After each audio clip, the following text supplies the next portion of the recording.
दोस्तों, आज हम बात करेंगे ऐसी घटना के बारे में जो आज से पहले कभी नहीं हुआ है और ना ही आपने कभी सुना होगा। ये घटना नहीं है, बल्कि ये एक कल्पना की जा रही है कि किसी भी प्लेन को सुरक्षित पानी में भी लैंड कराया जा सकता है, चाहे वह समुद्र हो या फिर कोई नदी। अगर प्लेन समुद्र में इमरजेंसी लैंडिंग करता है और अगर वहां आसपास कोई शार्क हो और वह घटना स्थल पर पहुंच जाए तो तब क्या होगा? क्या कोई ऐसी टेक्नोलॉजी प्लेन में होता है जो इंसानों की रक्षा कर सके? दोस्तों, शार्क मीलों दूर से ही खून की गंध को सूंघ सकता है। ऐसे में वह शार्क घटना स्थल पर पहुंचकर तबाही मचा सकता है। अगर प्लेन समुद्र में सही सलामत लैंड कर जाए तथा प्लेन का फ्यूल टैंक खाली होने की वजह से उसमें काफी मात्रा में हवा भर जाएगा और यह हवा प्लेन को पानी में डूबने से बचाए रखेगा। लेकिन लैंडिंग के दौरान प्लेन का कुछ टूट या खराब हो जाए तो लोग भी घायल हो जाएंगे और पानी में खून बहना शुरू हो जाएगा। ऐसे में अगर आसपास कोई भूखा शार्क हो तो वह शिकार की तलाश में घटना स्थल पर पहुंच सकता है। दोस्तों, प्लेन में राफ्ट होता है जो कि ऐसी सिचुएशन में लोग अपनी जान बचा सकते हैं। इसका इस्तेमाल करके जब तक कि रेस्क्यू टीम घटना स्थल पर ना पहुंच जाए। खुशी की बात तो ये है कि ऐसी कोई भी घटना सामने नहीं आया है जब प्लेन वाटर लैंडिंग करे और वहां पर शार्क हमला कर दे। दोस्तों, मान लो कि कोई प्लेन लगभग 5 लाख केजी का एयरप्लेन 265 से 280 किलोमीटर पर आवर की स्पीड से जब रनवे पर लैंड करता है तो उसे रोकने में कितना प्रॉब्लम होता है। हमारे आजकल की मोटरसाइकिल में एक छोटा सा डिस्क ब्रेक लगा होता है। जब इस ब्रेक को अप्लाई किया जाता है तो इसके बाद हम उस डिस्क ब्रेक को छू भी नहीं सकते, इतना गर्म हो जाता है। ऐसे में आप अंदाजा लगा सकते हैं, लाखों के जी का एक भारी भरकम प्लेन जब हाई स्पीड से लैंड करता है तब उसका ब्रेक कितना हिट जनरेट करता होगा। कई बार तो पहियों में चिंगारियां भी निकलने लगती हैं। कई बार अगर ब्रेक को अधिक लगा दिया जाए तो फ्रिक्शन की वजह से आग भी लग सकती है और आग प्लेन का सबसे बड़ा दुश्मन होता है, क्योंकि छोटी सी घटना में भी अगर आग लग जाए तो प्लेन में एक बहुत बड़ा विस्फोट हो सकता है, किसी बॉम्ब की तरह, क्योंकि जेट फ्यूल में बहुत तेजी से आग लगने की क्षमता होती है। इसलिए डिस्क ब्रेक को ठंडा रखना बेहद बहुत जरूरी होता है।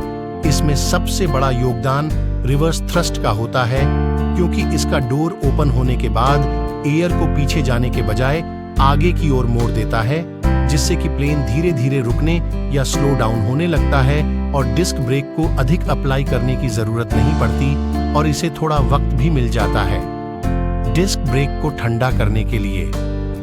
दोस्तों, अक्सर लोगों के मन में यह सवाल आता है कि क्या प्लेन में भी हॉर्न होता है? इसलिए मैं आपको बता दूं कि प्लेन में कोई भी हॉर्न नहीं होता है।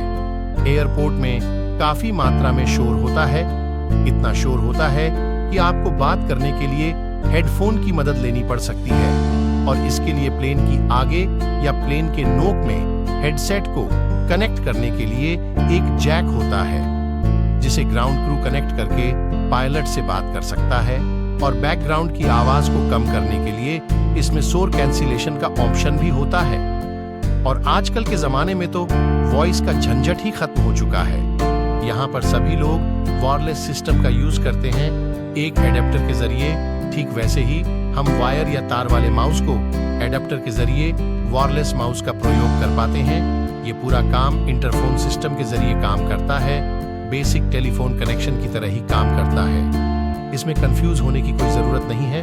दोस्तों, आपको याद होगा कि कई प्लेन समुद्र में क्रैश हो गए, तथा आपको बता दें कि फ्लाइट 111 के बारे में, जो कि समुद्र में क्रैश हो गया था, इस प्लेन के अंदर आग लग चुका था और यह लगभग 550 किलोमीटर पर आवर की स्पीड से समुद्र से टकरा गया और 2 साल तक इसके मलबे को खोजा गया और इसके मलबे को तलाश करने में लगभग 350 लोगों की एक टीम इस केस की छानबीन कर रहे थे।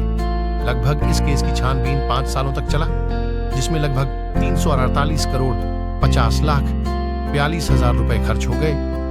और इस 348 करोड़ का वैल्यू 1998 में कितना होगा ये आप समझ सकते हैं। वही आपको पता होगा एक प्लेन क्रैश के बारे में जिसका नाम MH370 है।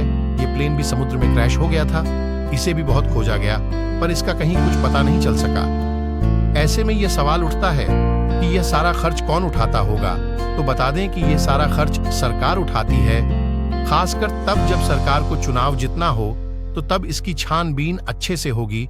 अगर लोगों का दबाव सरकार पर आता है, तो तब भी केस की छानबीन अच्छे से होगी। अगर मरने वालों की संख्या अधिक हो, तो तब भी अच्छे से जांच पड़ताल किया जाता है।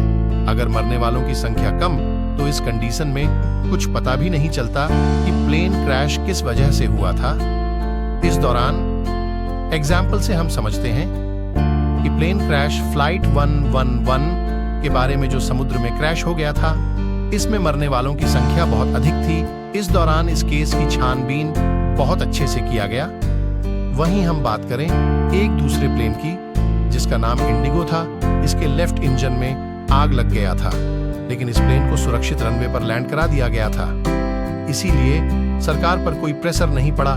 एयरलाइन कंपनी वाले ये बोलकर चुप हो कि आग कैसे लगा है, तथा इस केस की छानबीन अब नहीं होगी, क्योंकि इस केस में कोई सवाल उठाने वाला है ही नहीं, तो कोई जवाब क्यों दे। इसलिए ऐसे केस को बंद कर दिया जाता है बिना छानबीन किए। तो दोस्तों, उम्मीद है कि आपको यह वीडियो पसंद आया हो, तो वीडियो को लाइक करें और अपने दोस्तों को शेयर करें। जय हिंद, वंदे मातरम।